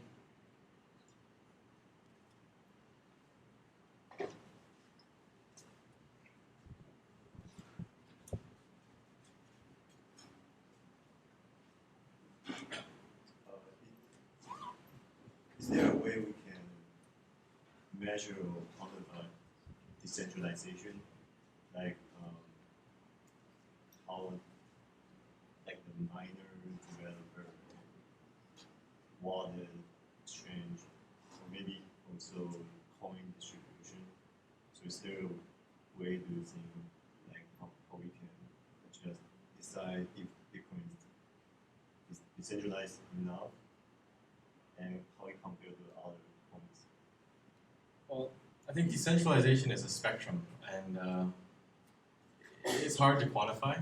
If you try to make like a coin market cap for decentralization, then someone will find a way to game it. So there's lots of ways you can rank this decentralization of a coin. You might say how many developers there are, how many GitHub commits there are, but then if you define these metrics, then some centralized shitcoin could just start committing a lot of code, or getting a whole bunch of developers to register.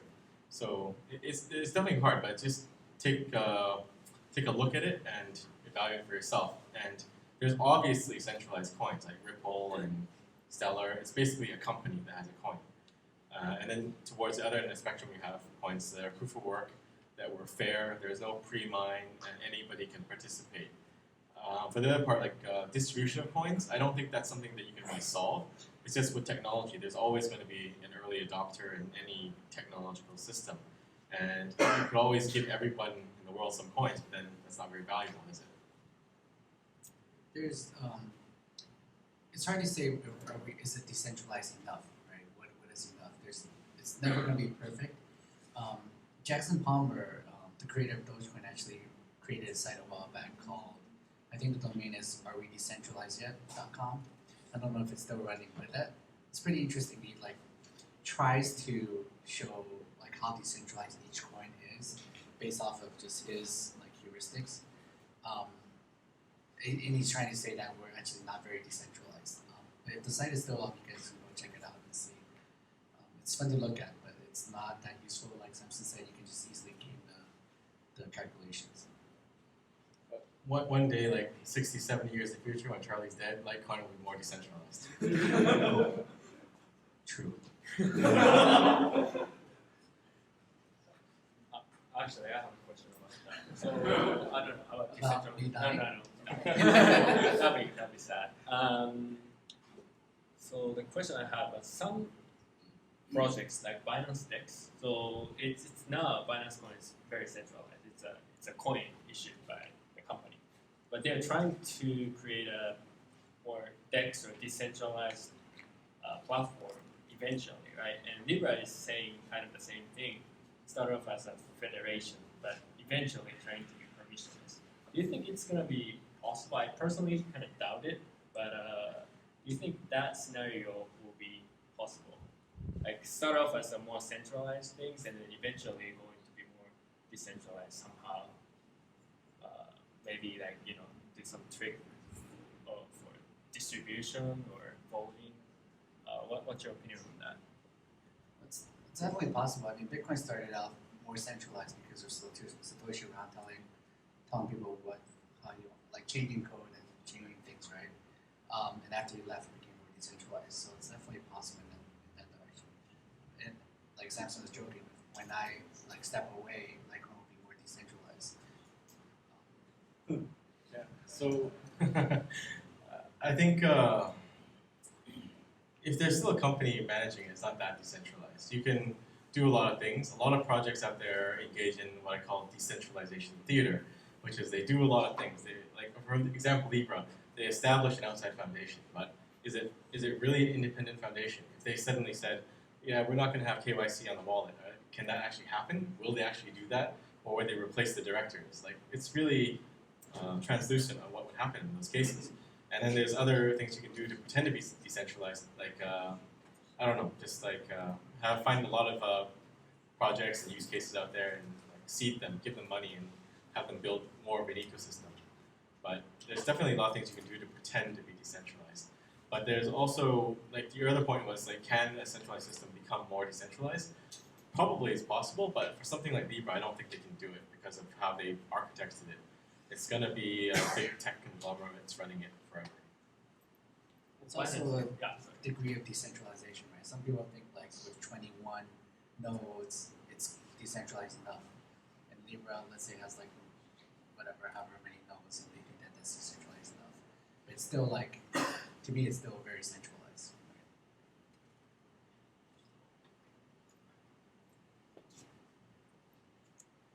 So, one more question about the mining system. So, one friend of mine running a Bitcoin mining pool, and recently he's under some attack by some of their competitors. It's just like a treasure house, someone join your mining pool, and when they discover a block, you just hold them. And when your mining pool using some mechanism like pay per share, and you will suffering from great losses. So do you think this is a big issue about the mining system? Yeah, I think that's a block withholding attack, right? So yes. It is a big issue, and I think when I was in SF, I met with a few other pool operators, and they were talking to Blue Matt about ways that they could address it. But it is an issue, and it's something that has to be fixed.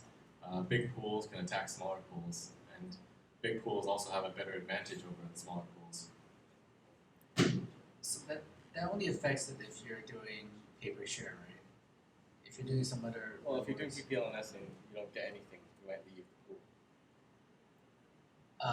Yeah, but it's going to cost the attacker a lot more. Yeah.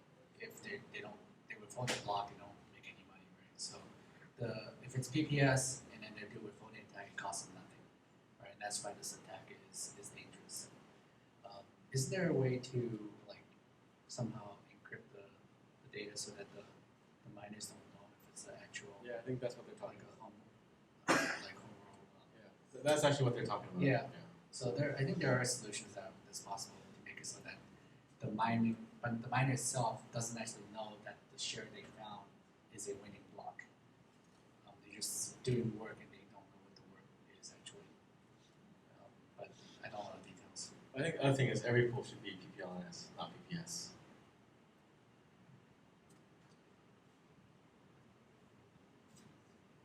There's some project they're doing some hybrid consensus algorithm, proof of work and proof of stake combined. Do you think that's a maybe possible way to improve purely proof of work, or you add nothing to proof of work? Because then you're just combining the worst of two systems. You're wasting energy or burning energy in proof of work, and you're combining the gimmicks of proof of stake into it too, and the attack surfaces of like stake grinding. It's possible that something like that could potentially be better, possible, but it adds a lot of complexity, and complexity always causes problems. So the simple solution like proof of work, if it's good and it works, then there's no reason to add complexity for a potential small game.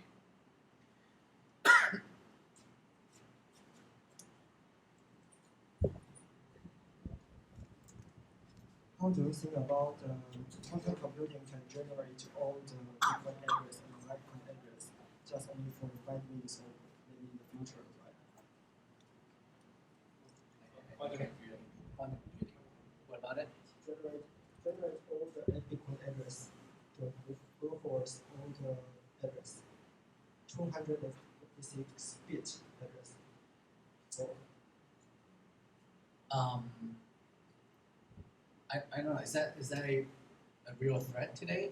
Like even with quantum? I don't think there's a threat with quantum to like enumerate all the addresses. There's quantum. Quantum can like break SHA-256 and make mining. It will break mining possibly. Yeah, but that's only if there's only one quantum computing miner. Yeah. But if it's distributed, there's a few. Then it's fine. Right? It's like going from GPU to ASICs. You go from ASIC to quantum, but then quantum can also attack a specific key, right? It won't be able to enumerate like everything. It specifically attack a key that's been reused. That's potentially a threat. So if quantum actually happens, we'll have to switch to quantum safe or quantum proof key derivation algorithms. I have studied about quantum cryptography, right? But the signature is really big. So is it possible to put the quantum cryptography to the Bitcoin address or Litecoin address? It's almost 1,000 bigger than ECDSA. You're saying like quantum proof? Yeah. Well, today it is, right? So as quantum computing starts becoming possible, then we'll have new research and potential new ways of doing keys that are smaller. But I think it's still many years in the future. So it's a problem we eventually have to address, but don't have to talk about it today.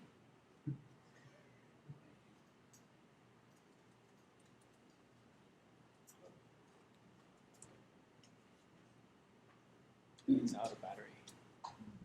So hi, my question is like, what do you think about Facebook Libra? Because everybody's talking about that almost like every day. You know, like I keep hearing like Facebook is the next currency in this. So I just want to know what is your insights about that? Is really Mark Zuckerberg the next crypto? Yeah, like that. Yeah. I think you guys hate that question.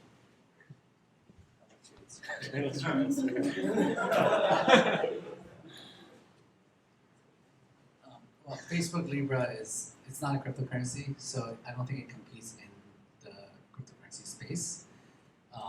So I'm not really concerned about it. I think potentially it may bring more people in this space, but we'll see. Right now it's running into a lot of regulation issues, so it may not even happen. Yeah. Although we know that in Facebook, there like most of the people say because it's the media, like many users are involved in Facebook, but we do know that there are many fake accounts as well in Facebook. Like the moment that we start using their coin for payments, of course they will ask for KYC, but the question is that is the people willing to provide all their details to Facebook, because we all know Facebook knows everything. Well, it's basically just PayPal. I mean, it's PayPal or Venmo marketed as a cryptocurrency. So if you want to use PayPal, you have to provide information. Same thing for Libra. So you think it's actually a good thing? No, I mean, I don't. I think it doesn't matter for Bitcoin or any cryptocurrency. It's just like Alipay or WeChat Pay or any centralized payment system. I think it could steal some users and developers from Ethereum though, because it's kind of similar and it has more users. So After there's more contract platforms. right, well, it's trying to be sort of. Yeah, it'll kill Ethereum, no doubt. It'll probably kill Ripple too. Actually, I have a question. Regarding liquid securities, I know Samson loves and hates shitcoins, but you know, it's inevitable you're going to see a lot of so-called shitcoins on liquid as well. What's your opinion about suitable use cases for tokens on liquid? Well, I think security tokens are interesting because it's like you're building a new financial system. So there's always going to be a company that will want to raise capital, and they're going to want to have their equity traded somehow.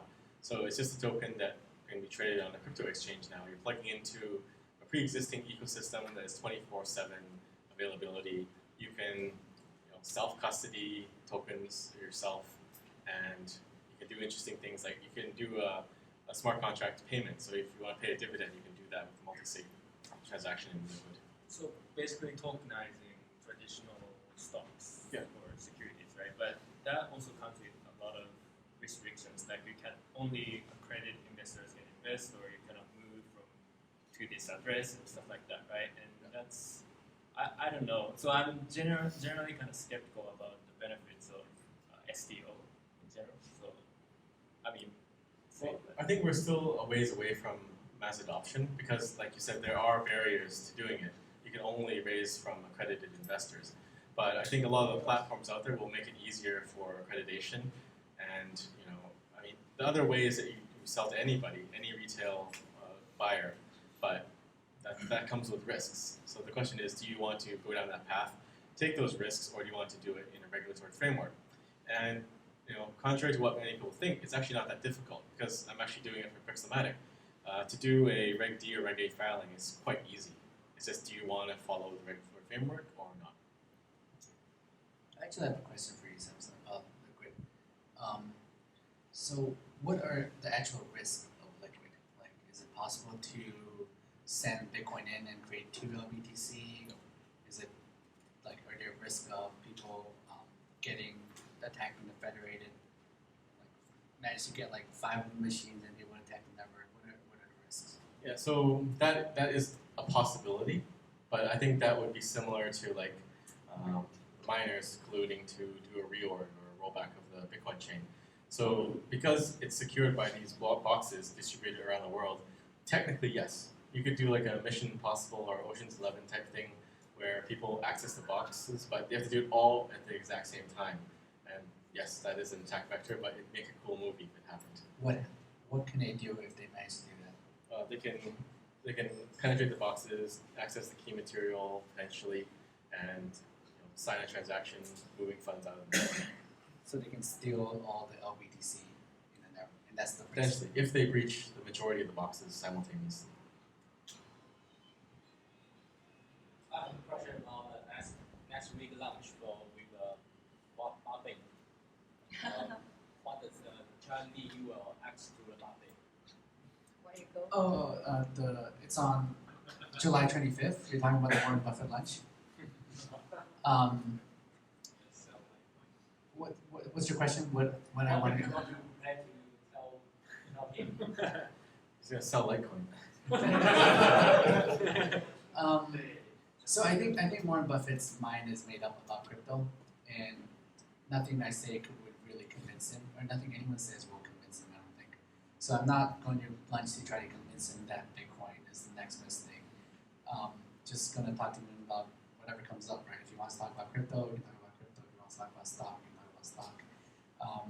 I think the good thing about the Warren Buffett lunch is it'll bring more exposure to the space because everyone's gonna write about it, and then people will hear about it, and those people will read up about Bitcoin and Litecoin and cryptocurrency, and they'll get into the space more so than I believe Buffett will change his mind and do anything with Bitcoin. Are you friends with Justin? I was just curious. They're best friends. Okay. I met him once in Hong Kong, and then met him a few times this time. So I also play online poker with him. So getting to know him, not best friends, but he invited me, and he's paying for a $4.5 million lunch. So I have to say I'm best friends with him. Okay, you just criticized the apps. What's that? You just criticized the apps. Sure. I mean, I criticize Samsung all the time too. I have a question, Charlie and Sam. As the Nitro network, although it's solved the problem of the speed of the Bitcoin settlement, but there is also a saying that because the Nitro network needs to rely on the intermediate nodes to meet the counterparties. So how do you think about this? And there is a saying that it really encourages the centralized institutions. So that is actually what the Bitcoin is trying to replace. So how did you think about this? Because over the night we are talking about decentralized and centralization. So yeah, so that is my question. Thank you. So you're saying there are intermediary nodes, or you mean routing through nodes on the network for capacity? Yes.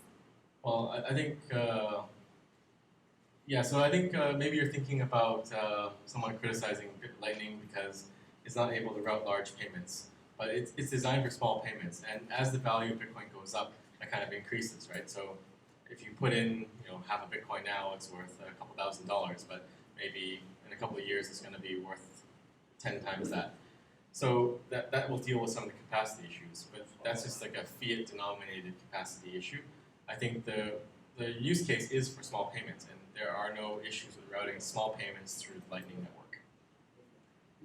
The second part of your question is if Lightning nodes are more centralized than Bitcoin, and is that a problem? Yes. It is possible that Lightning will be more centralized, right? But it's not a problem because if one of the large nodes go down, you can always route around it.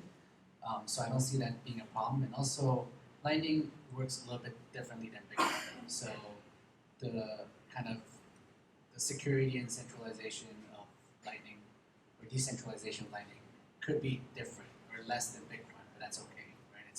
It builds on top of it because if anything goes wrong, you can always fall back onto the Bitcoin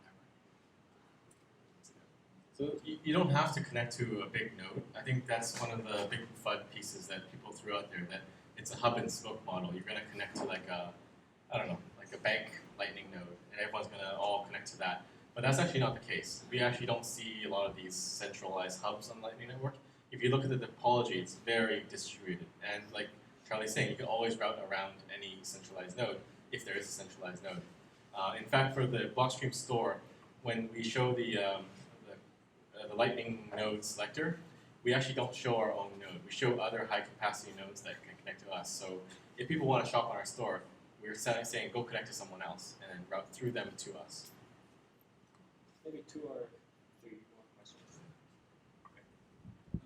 Hello, I'm Mimo with more fans, and I know that actually, your Litecoin choose to use this protocol to do the sidechain on Litecoin, and there are a lot of core development in Blockstream to develop new protocol. And so I want to ask Charlie, why do you choose new protocol to do the sidechain, and how do you look the problem that the transition on Mimo is not very convenient. Yeah, because you know when transition on Mimo, the two guys need to. They have to be both be online, right? Yeah. So, the reason why I like Mimblewimble is that it does privacy without sacrificing scalability. Right? We see all these privacy solutions like RingCT or ZK Stars. They do very good privacy, but they sacrifice scalability. Transactions are really large, or you're running a lot of UTXOs forever, and that's not good for a blockchain that's trying to scale. So Mimblewimble does both privacy and scalability well, so that's why I like it. And yeah, it has a different kind of use case where both parties have to be online. So it is different, and the user experience is different. So that's something that we have to kind of figure out what's the best experience for that. But that said, this is just something that myself and people in the Litecoin Foundation are kind of exploring. In the end, we make a proposal. The Litecoin community still has to say agree to it and soft fork to this, let's say, extension block of Mimblewimble. And we'll see if that happens. But I'm excited about us going in that direction or exploring that direction. Good for you. I have a question. How do you think about the stake explosion on Bitcoin and Ethereum? Do you think blockchain should charge for the space usage fee? Depends on how long it's there, and they store their data on blockchain.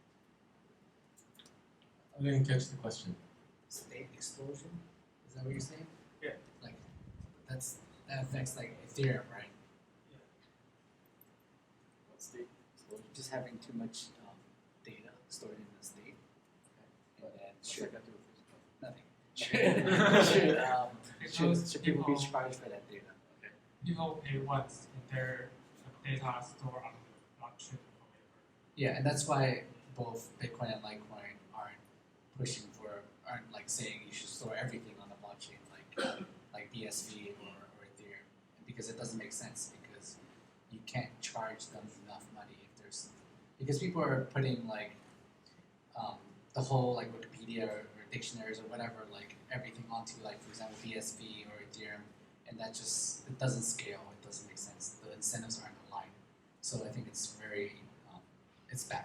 So I don't recommend letting people do that on blockchains. I agree. Yes, last one more. My next question is also about the money. So Bitcoin, from the day it comes into the world, it challenges us about the definition of what money is. And today, Bitcoin do have some properties between money and security. You know what? Some Bitcoiner in Twitter just say that the killer feature of Bitcoin is moon.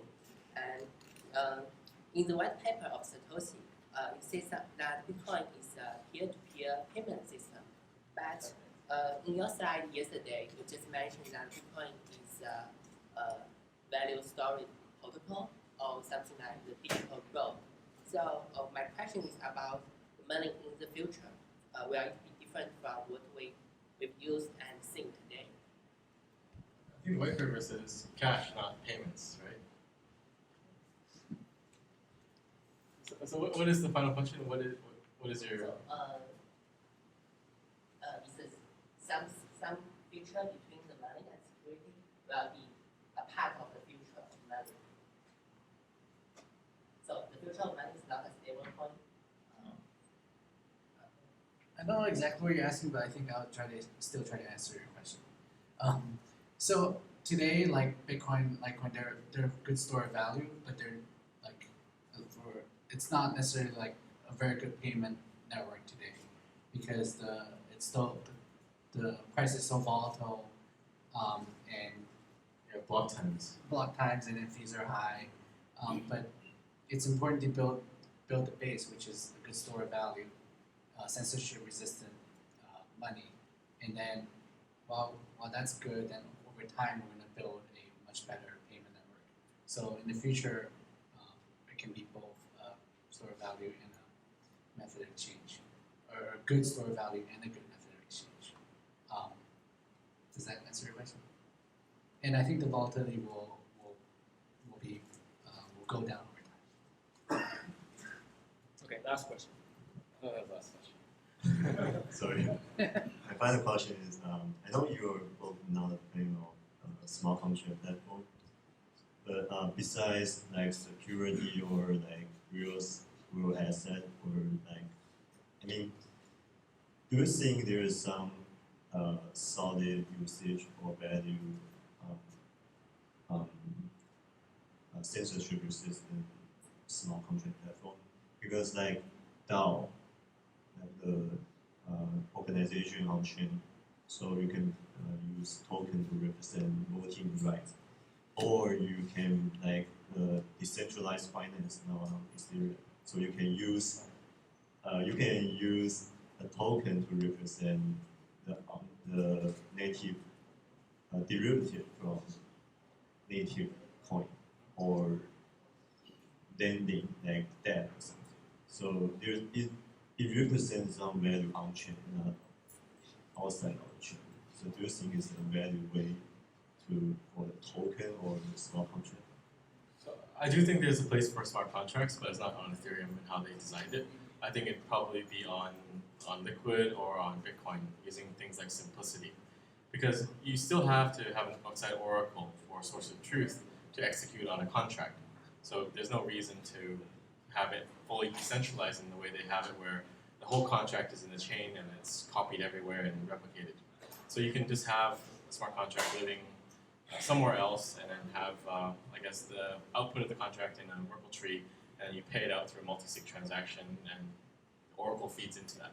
So there's a smarter, better way to do smart contracts. And I think the benefit is more for automation than having a fully I guess, automated smart contract that can never change in any way. That's probably what they're trying to do with Ethereum 2.0. Yeah, probably. Okay, so that's it. Thank you so much. Yeah. Thank you. We have like 15 more minutes or time span. Like, we still have time to ask a question, or I don't know, socialize. We have to leave here at 10, or we have to leave here at 10. Okay, so we gotta, bring up.